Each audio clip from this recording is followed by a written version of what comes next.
Looks like you have a book to review. Oh yeah, and what a book I'm That's right. telling you. It's You've been about talking about 700 pages of genius, or maybe not. Anyway, sure something of it. So, Dianetics. Hopefully I'm not mispronouncing it. L. Ron Hubbard is the author, and I guess he was the founder of the religion of Scientology. So he left off the pseudo-Scientology, but you know, sometimes you gotta shorten things. Anyway, yeah, I got through it all. It took me many days to kind of slog through it. Despite the little tempters here. John Travolta has a blurb. Dianetics put me into the big time.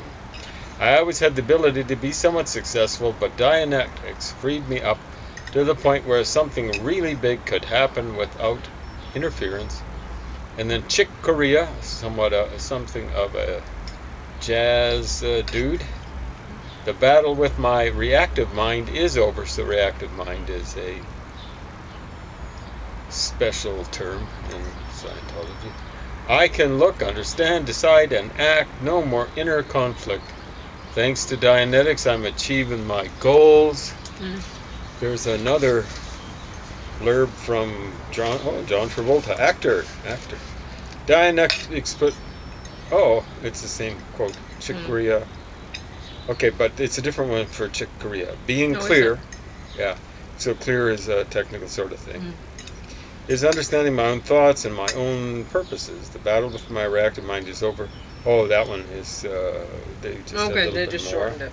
So then the other people, there's actress Lee Purcell, never heard of. Keith Coe, champion motorcycle racing instructors. He's just an instructor. Okay. Well, you were telling me all about the book as you were going along. Yeah. Are you going to tell the... Well, I'm just, like...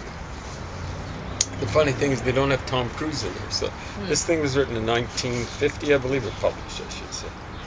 And when was it republished? 2000, maybe hardcover 2002 for this thing. So I don't know why they didn't have a blurb from Tom Cruise in there, that sort of stuff. One of those guys, Travolta or Cruise, is a little bit disaffected or whatever. But anyway, it's kind of like...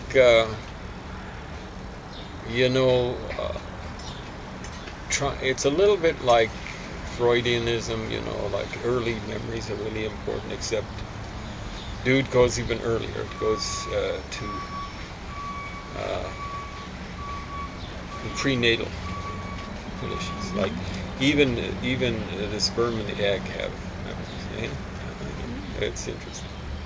And, like I'm not here to judge what else. He maintains that at least testimonials to that. I just want to see some... The sperm and egg may have memories. Exactly right. That's interesting. So, come up with the goods. Like, it's like with anything. There are all sorts of people going around saying,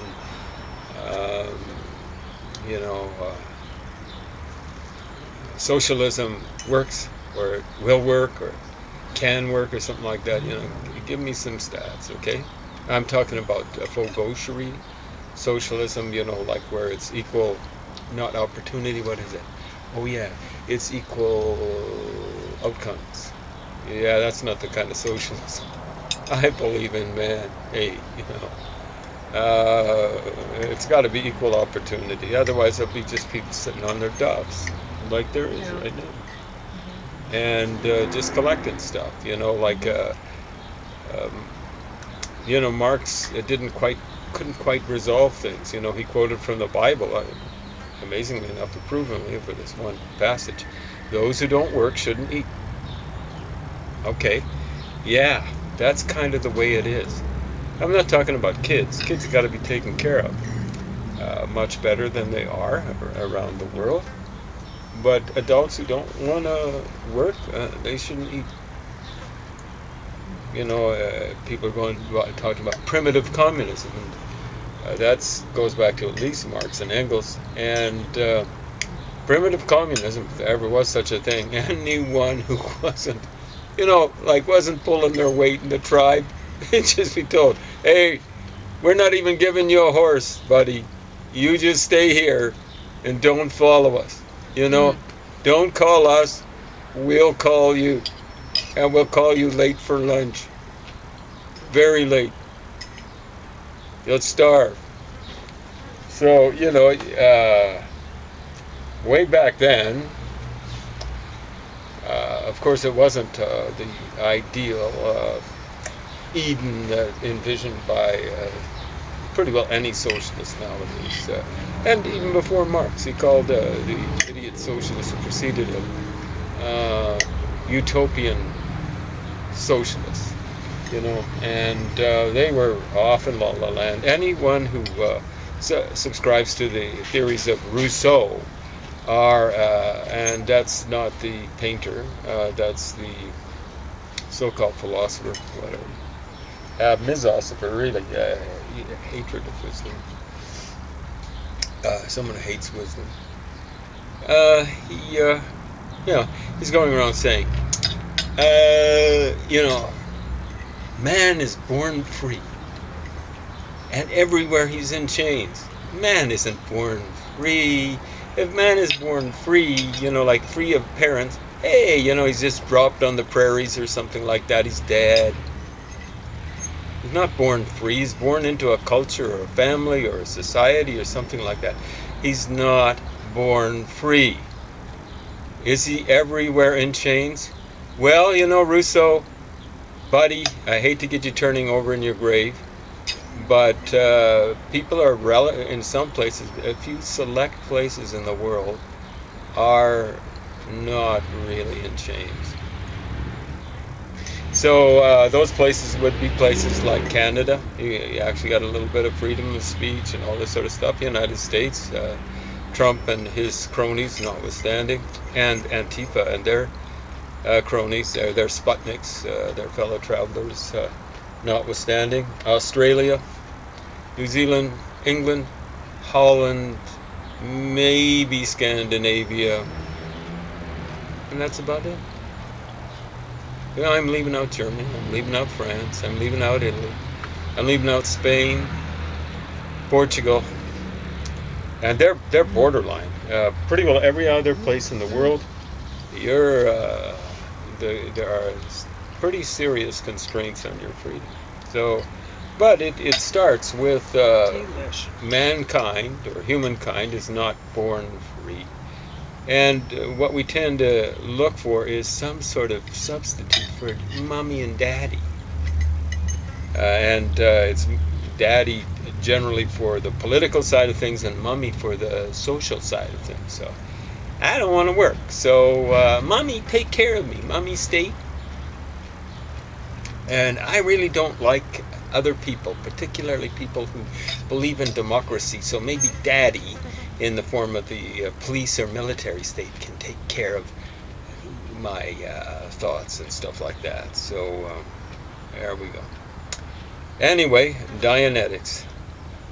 So memory goes way, way, way back. I just want some stats. So he maintains, this guy was trained, I guess, as an engineer. I don't know how much in depth.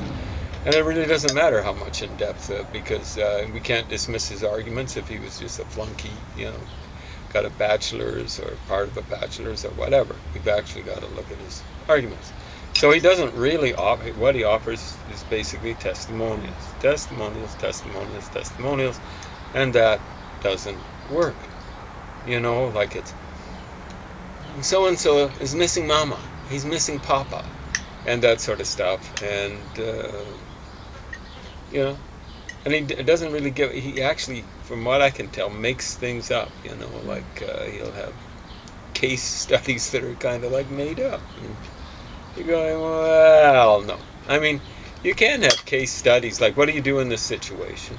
It's kind of interesting to read Harvard Business Review. They have cooked up case studies. What do you do in this situation? It's for management type of people, right? What do you do in this kind of situation? But you can't, you see, that's different than, say, like using a cooked up case study as proof of something. You see the difference? Yep. So hopefully folks at home do too. Anyway, so Yeah, and incidentally, like I have a friend who studied as I think it was his thesis for his master's in anthropology. Studied as Scientologists. That's very interesting. And they stalked and threatened and phoned and followed him around and just basically try to make his life miserable. I don't think they actually ever come to violence. So there are way worse, and this is, I guess, franchised as a religion. It's not just a belief system. So it's not the worst religion out there in the world, and it's not the worst or belief system. There's communism.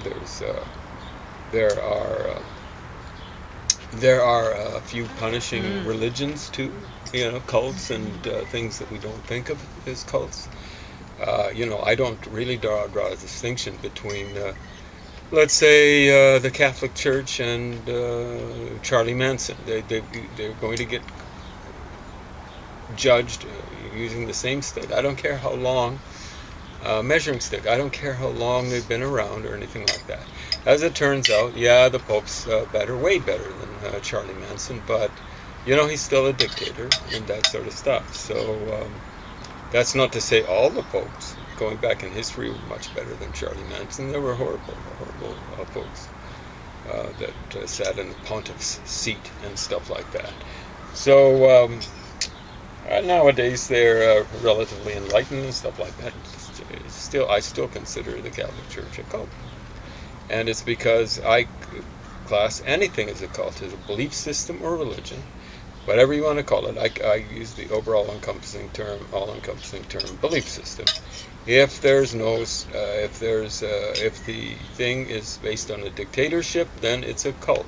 Some cults are worse, way worse than others. Like Chuckles Manson was pretty bad, but actually there's some religions that are interpretations of some religions, even nowadays, that are way worse than Charlie Manson. I mean, Charlie Manson killed maybe half dozen people, 7 people in his career of violence. It really only lasted 2 years.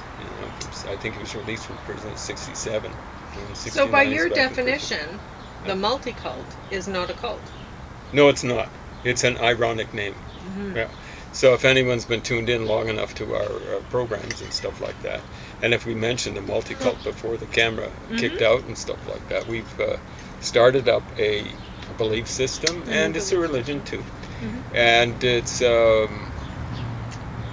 it's called a multi-cult. Mm-hmm. And it's actually, I would see it as an anti-cult, because it doesn't even have to be democratic, because it's just people saying, I don't belong to a cult.